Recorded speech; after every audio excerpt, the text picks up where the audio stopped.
I think that this small talk that we're going to have today is going to blow your mind, because I'm going to be demonstrating the power of Bitcoin beyond what you could have imagined. Last week, I spoke about how strong Bitcoin is because of its censorship-resistant nature. In other words, you cannot censor or tamper or influence or control it in any specific way.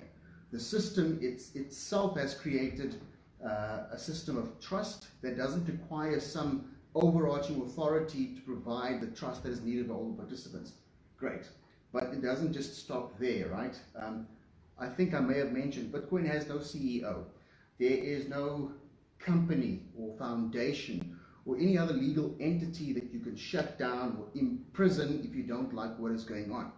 That is a pretty revolutionary thing, and it's really powerful.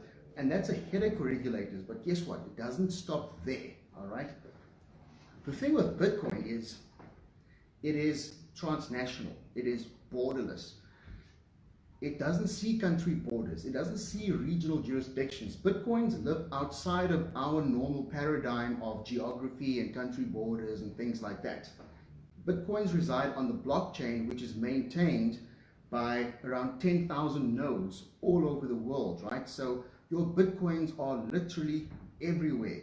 So if, for example, you've got your hardware wallet or your phone, and you hop onto a plane and you fly off to England, do you think that you've actually transferred Bitcoin or money across the borders?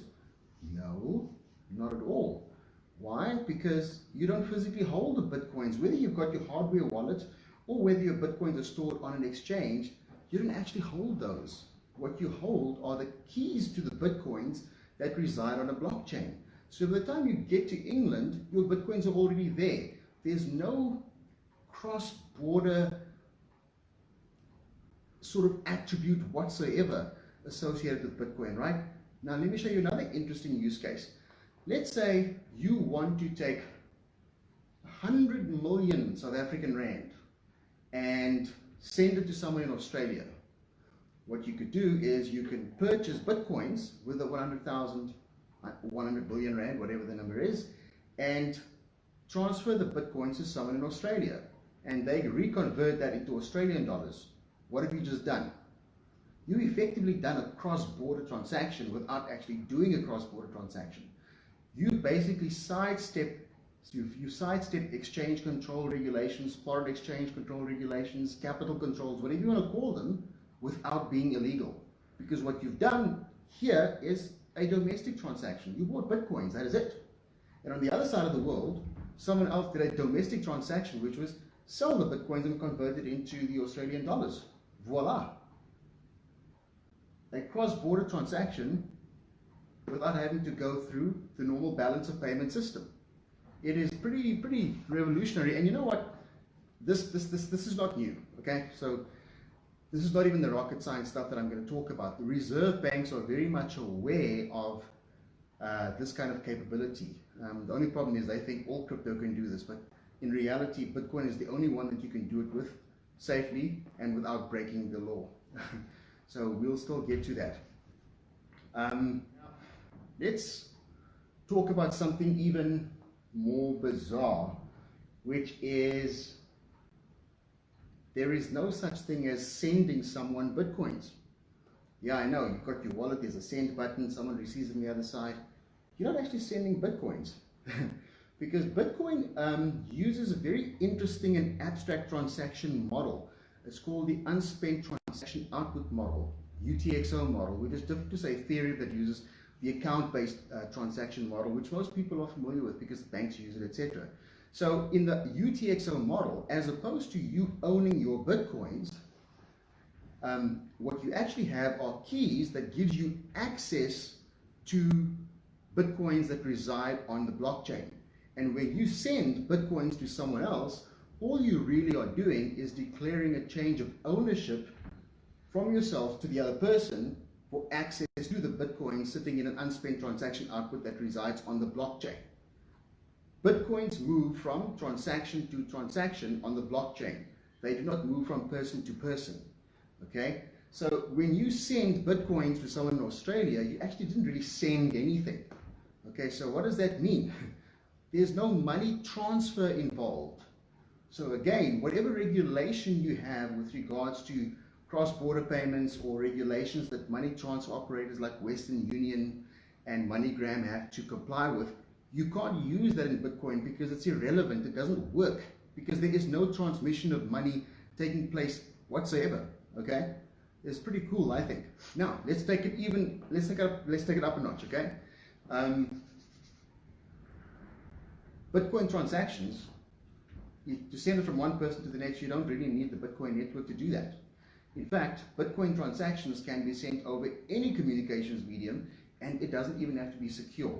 As far back as 2014, Bitcoin transactions were sent from one person to the next using radio waves. Bitcoin transactions can be transmitted through SMS, GSM. Bitcoin transactions can be encoded into different formats, right? For example, Bitcoin itself, the Bitcoin message it's a digitally signed message. It's a base 58 encoded message. You can encode that into a different format, turn it into a picture, you can turn it into an emoji, you can turn it into a piece of text, and you can send that to whoever you want to via Facebook, WhatsApp, you name it, right? So you can't, there's no way to stop it, because you know when I first got into this thing, people would say things like, if you want to kill Bitcoin, you have to shut down the internet, okay? Because of the fact that you can actually use other communications mechanisms, and like, so how are you practically going to stop Bitcoin transactions from going from one person to the next? We've got so many different social media channels and facilities available. It's just practically impossible for any tyrannical government to come and stamp down on Bitcoin. It's ridiculous, guys. And oh, one other thing, with Bitcoin transactions, there is nothing sensitive in the transaction itself. This is not like when you make a card payment, right? You go onto your laptop, you punch in your name, your card number, the CVV number at the back, the expiry date, all of those details, if they are found by someone, can be used, and money will come off your credit card account. If you intercept someone's Bitcoin transaction, there's actually nothing you can do about it. You can see a from address, a to address, and amount, but really there's nothing you can do about it. So the communication mechanism that you use to send Bitcoin from A to B doesn't even have to be secure. That's pretty amazing stuff. So guys, I hope this gives you a sense of just how powerful this thing is. It's been around for 11 years, and it's been growing stronger and stronger and stronger. And you need to ask yourself, what am I missing? Other people are getting involved. This thing is still here. No government has been able to squash it. The hash power has just improved year after year after year. What other ways are there in which governments could potentially shut Bitcoin down? They could maybe, I don't know, say mining. Mining Bitcoin is forbidden in this particular country.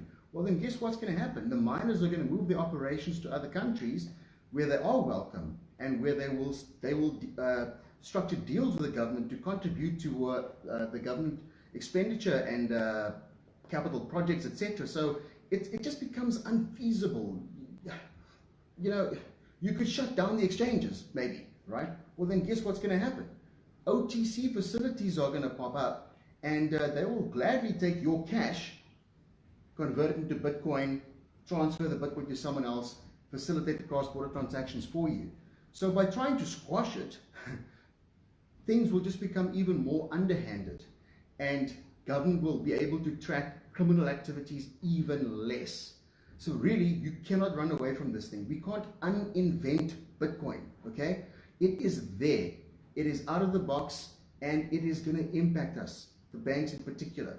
Right, so guys, I'm going to stop for now. But again, please, look, thank you for the comments that you guys have made.